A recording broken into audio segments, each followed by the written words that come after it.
భారత చైనా సరిహద్దుల్లో మరోసారి డ్రాగన్ సైనిక విన్యాసాలు ఆరంభించింది. టిబెట్లోని అత్యంత ఎత్తైన పర్వత ప్రాంతాల్లో ఎర్ర సైన్యం కవాతు నిర్వహించింది. భూతల యుద్ధ బలగాలే కాదు, సకల రంగాల సాంకేతికతను యుద్ధ మైదానానికి లాగింది China. All terrain vehicles, unmanned systems, exoskeletons ను విన్యాసాల్లో భాగం చేసింది. భారత సైన్యం ఇండియన్ ఆర్మీ డే కోసం సన్నాహాలు మొదలుపెట్టిన సమయంలోనే చైనా పిఎల్ఏ కవాతు నిర్వహించడంతో త్రివిధ దళాలు అప్రమత్తమయ్యాయి. మోహరింపులకు దిగకపోయినా బలగాలను అలర్ట్ చేశాయి. భారత చైనా మధ్య 2020లో మొదలైన సరిహద్దు ఘర్షణ ఇటీవలి కాలంలో సద్దుమణిగే దిశగా చర్చలు ఫలవంతమయ్యాయి. విడతల వారీగా చైనా తన బలగాలను ఉపసంహరించుకుంటోంది. సరిగ్గా ఇలాంటి తరుణంలో చైనా ఎందుకు సైనిక విన్యాసాలు నిర్వహించింది? ఈ ప్రశ్నే అందరినీ తొలచివేస్తోంది. సంధి కుదిరి సఖ్యత ఏర్పడినా సరిహద్దులో ఇరు దేశాలు వ్యూహాత్మక భూభాగాల్లో ఎవరి వ్యూహాలు వారు అనుసరిస్తున్నాయి. భారత ప్రభుత్వం శ్రీనగర్ లేహ్ హైవేపై 2400 కోట్లు వెచ్చించి జెడ్ మోడ్ టన్నెల్ నిర్మించి ప్రారంభించింది. అత్యంత వ్యూహాత్మక ప్రాంతంలో అన్ని కాలాల్లో సైనిక అవసరాలు తీర్చే విధంగా నిర్మించిన సోన్ మార్గ్ సొరంగం యుద్ధ పరిస్థితులు దృష్టిలో ఉంచుకొని నిర్మించింది. దేశాల సరిహద్దుల్లో చేపట్టే ప్రతి నిర్మాణానికి వ్యూహాత్మక ప్రాధాన్యత ఉంటుంది.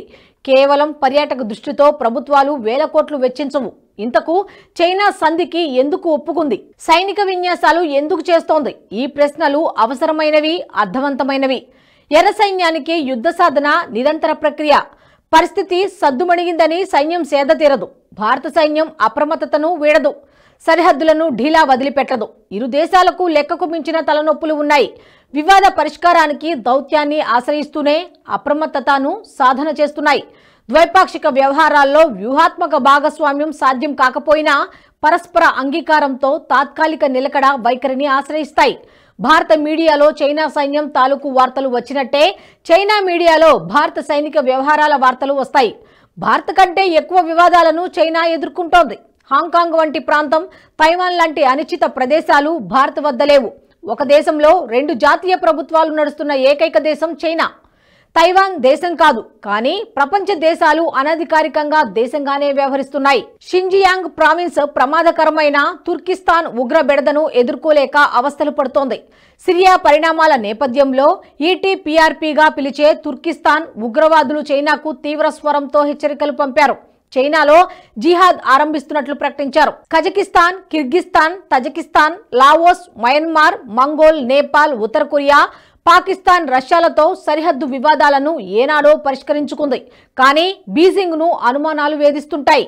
Bhutan, Bharat, Japan, Taiwan, Vietnam, దక్షిణ చైనా సముద్ర ప్రాంతాల్లో చైనా ఇప్పటికీ సరిహద్దు వివాదాలను ఎదుర్కొంటోంది. ఇందులో ప్రధానమైన వివాదం భారత్ వద్ద అయితే రెండోది తైవాన్తో తీవ్రస్థాయి చిక్కులు ఉన్నాయి. చైనా సార్వభౌమాధికారాన్ని తైవాన్ సవాలు చేయటాన్ని డ్రాగన్ భరించలేకపోతోంది. పైగా ప్రత్యర్థి అమెరికాతో స్నేహం చేస్తోంది. అందుకే తైవాన్ సమీపంలో తరచూ బలగాలను మోహరిస్తుంది. ఇటు భారత సరిహద్దులకు సమీపంలోని టిబెట్లో విన్యాసాలు చేస్తోంది.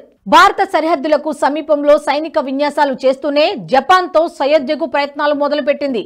పిఎల్ఏ ఈస్టర్న్ థియేటర్ కమాండ్ అధికారిక ప్రతినిధి బృందం జనవరి 2వ వారంలో జపాన్ సందర్శనకు సిద్ధమైంది.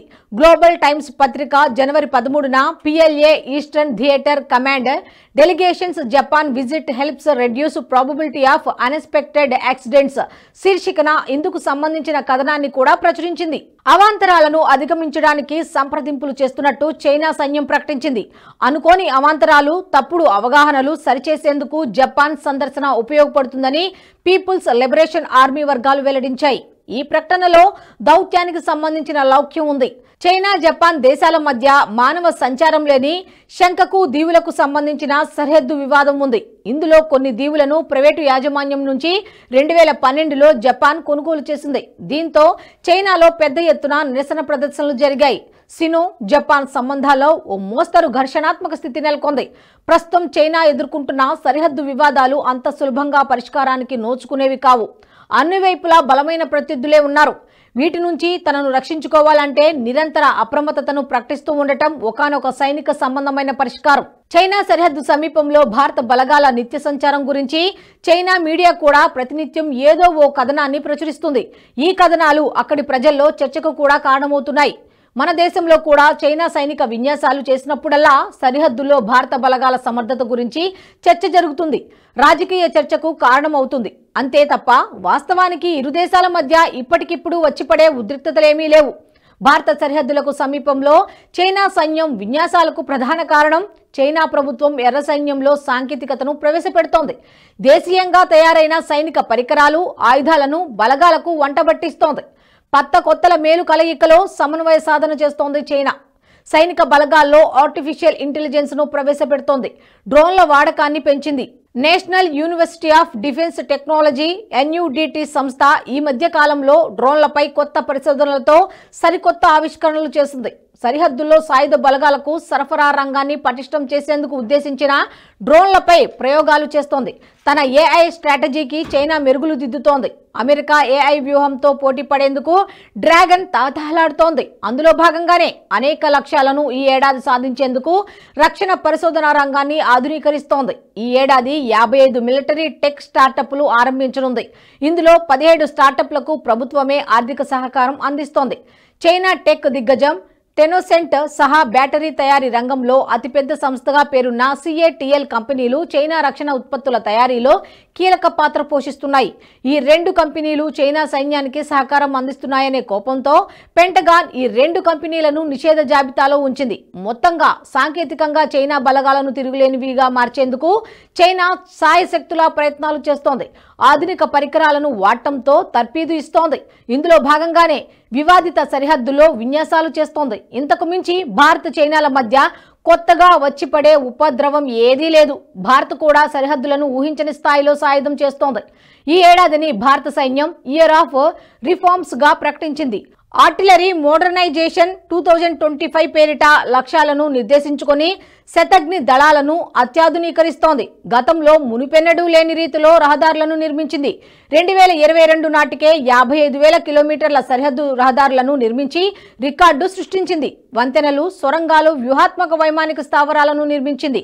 2024-25 ఆర్థిక సంవత్సరంలో బార్డర్ రోడ్ ఆర్గనైజేషన్ కు కేంద్రం సుమారు 6,500 కోట్ల రూపాయలు కేటాయించింది.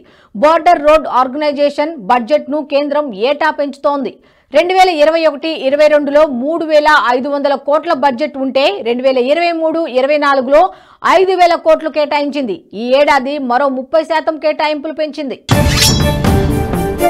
సాయి గారు, మీ మీద నమ్మకం ఉంది. మీరు ఏం చేసినా దేశాన్ని మంచి చేస్తారు. మీరు OTT ఛానల్ ఓపెన్ చేస్తారు. Give me the honour to become the first subscriber. Thank you sir. NH ప్రైమ్ని సబ్స్క్రైబ్ చేసుకుంటున్నందుకు first thank you very much sir.